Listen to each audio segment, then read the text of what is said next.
Bab 27. Aku hanya asistennya.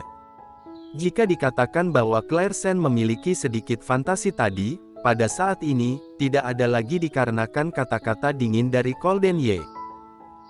Wajahnya pucat dan jari-jarinya menegang tanpa suara. Aku tidak berpikir seperti itu. Benarkah? Untuk siapa kamu menunjukkan senyuman di wajahmu? Claire, aku memperingatkanmu bahwa kamu hanyalah asistenku. Claire menggigit bibir bawahnya dan tidak berbicara. Menolongmu, hanya saja aku tidak ingin membuat malu keluarga Ye, mengerti? Colden Ye yang sebelumnya masih sedikit hangat, kini menjadi orang yang tidak bisa mentolerir siapapun di matanya. Tidak heran. Dia tiba-tiba mengubah temperamennya. Mengatakan kalau dia membeli seluruh mall dan memberikannya padanya, ternyata dia hanya peduli dengan martabat keluarga Ye saja. Dia ternyata masih merasa senang. Sekarang Colden Ye secara pribadi mengungkapkan, selain rasa malu, Claire tidak tahu apa yang tersisa. Arthur Xiao, yang mengikuti mereka berdua, tentu saja mendengar percakapan di antara mereka, dia tidak menganggap Colden Ye begitu dingin. Dia tidak pernah tahu bahwa Colden Ye adalah seseorang yang peduli dengan reputasi keluarga Ye. Jika tidak, dia tidak akan terlalu egois dalam pekerjaannya yang biasa. Namun, kata-kata ini memang terlalu berlebihan untuk seorang Anita. Jelas bahwa suasana hati Claire sangat kecewa, langkahnya melambat, Arthur Xiao melangkah maju dan bertanya, "Nona Sen, biarkan aku saja." Mendengar ini, Claire bereaksi dan menggelengkan kepalanya, "Tidak perlu, aku akan melakukannya." Dia teringat akan suatu hal, menyerahkan kembali kontrak yang telah dia pegang di pelukannya kepada Colden Ye. Colden Ye mengangkat alisnya dan mencibir, "Merajuk denganku." Claire sedikit bingung, "Apa?" Menghadapi tatapannya yang mengejek, Claire mengerti apa yang dia maksud. Dia menekan bibirnya dan menekan kegelisahan di hati, sepasang mata cerah kembali ke penampilan aslinya yang acuh tak acuh, dan berkata dengan ringan, "Aku tahu kamu berakting, terima kasih, kontrak harus dikembalikan kepadamu setelah akting selesai." Dia tidak berpikir Colden Ye benar-benar membeli seluruh mall dan memberikannya padanya. Bahkan jika dia benar-benar membelinya dan memberikannya padanya, dia Claire belum tentu menginginkannya. Colden Ye awalnya menganggapnya sebagai orang yang mengagumi kesombongan. Jika dia menerima ini saat ini, citranya yang sombong akan terpaku di hatinya. "Barang yang aku berikan, tidak ada alasan untuk mengambil kembali."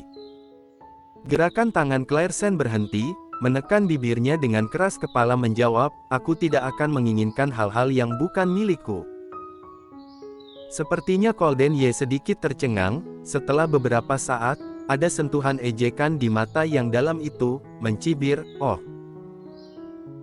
aku tahu, di matamu aku seorang wanita yang tidak bermoral, karena aku orang seperti itu, maka kamu tidak boleh memberikan barang-barang ini kepadaku, jika tidak, bukankah itu telah mencapai tujuanku? Perempuan, nafsumu begitu kecil."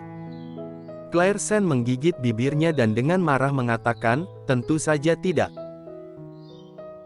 Dia berdebat dengan Colden Ye seperti ini, tapi terlihat lebih nyata, itu terlihat lebih nyata dan jauh lebih lucu daripada mereka yang jelas menginginkannya, tetapi di permukaan mereka selalu menunjukkan bahwa aku tidak menginginkan, aku tidak tertarik, kemudian diam-diam menggunakan trik yang tidak senonoh untuk mendapatkannya. "Nona barang-barang yang diberikan oleh Tuan Muda Ye benar-benar tidak pernah diambil kembali, Anda simpan saja." Melihat situasi mereka berdua menegang, Arthur Xiao melangkah maju dan berkata dengan ramah. Claire marah, dia tidak ingin orang lain merendahkan dirinya, dia mengepalkan tinjunya dan ingin mengatakan sesuatu. "Apa menurutmu itu diberikan kepadamu secara cuma-cuma? Gaun seharga 300.000 rem itu, menurutmu kamu tidak perlu membayarnya kembali?" Mendengar ini, Claire membuka bibirnya sedikit, "Apa maksudnya?" Ketika Claire Sen ingin bertanya lebih lanjut, mereka sudah berada di depan mobil. Tidak berdaya, Claire Sen harus masuk ke dalam mobil terlebih dahulu. Setelah masuk ke dalam mobil, bibirnya bergerak. Golden Ye menutup matanya. "Jangan bangunkan Tuan Muda Ye sebelum mencapai tujuan, Nona Sen." Arthur Xiao yang duduk di kursi penumpang mengingatkan dengan ramah. Benar-benar aneh. Claire Sen sedikit tidak berdaya, kontrak di tangannya terasa sangat berat. Dia melihat mata Golden Ye yang tertutup, ada warna biru samar di bawah matanya yang sipit. Dia sepertinya tidak istirahat dengan baik. Claire Sen menekan kembali kata-katanya, bersandar ke samping dengan memegang kontrak. Ketika mobil melaju sebentar, dia tiba-tiba menjadi sedikit mengantuk, bersandar di kursi dan tertidur. Tepat ketika dia akan tertidur, mobilnya berhenti tiba-tiba. Claire Sen membuka matanya. "Nona Sen, silahkan." Arthur Xiao turun dari mobil dan membuka pintu untuk Claire Sen. Claire Sen meliriknya dengan tatapan bingung, berbalik untuk melihat Golden Ye Sen. "Nona Sen, cepat keluar dari mobil, waktu Tuan Muda Ye tidak banyak lagi, hanya ada setengah jam tersisa sebelum kita pergi ke perjamuan." Claire Sen mengangguk mengerti, membungkuk dan turun dari mobil. Arthur Xiao membawanya ke toko. "Oh, pengunjung kehormatan," wanita di toko pakaian dengan pakaian yang modis, tinggi, dengan wajah yang menawan berjalan mendekat, melihat ke arah belakang Arthur Xiao, "Di mana Golden?" "Tuan Muda Ye sedang istirahat, Kak Joan, itulah tugasmu hari ini." Arthur Xiao mendorong Claire Sen ke Kak Joan. Claire Sen sedikit bingung, "Ini?" Kak Joan menyipitkan matanya dan menatap Claire Sen sebentar. "Wanita Golden. Kapan dia?" "Kak Joan, kami akan pergi ke perjamuan setengah jam lagi, dia dengan identitas asisten, tolong cepat." "Oke, ikut denganku." Claire Sen tidak berani menunda waktu, dibawa masuk oleh Kak Joan. Arthur Xiao mengangkat tangannya dan melihat waktu sekali lagi, berharap Kak Joan bisa lebih cepat. Claire Sen mengikuti di belakang Kak Joan. Setelah menutup pintu, Claire Sen menyadari bahwa di dalam dan di luar sebenarnya adalah dua dunia. Dapat dikatakan bahwa ini adalah ruang ganti yang sangat besar, bersinar di mana-mana. "Ikat rambutmu, lepas pakaian dan sepatumu." Mata Claire Sen melebar saat mendengar kata-kata ini, tapi gaun ini baru saja dipakai. Kak Joan menoleh ke belakang dan tersenyum sejenak. "Gaun ini memang benar-benar cocok untukmu, tetapi tidak sesuai dengan identitas kamu malam ini, sebagai asisten harus lebih terlihat berkemampuan."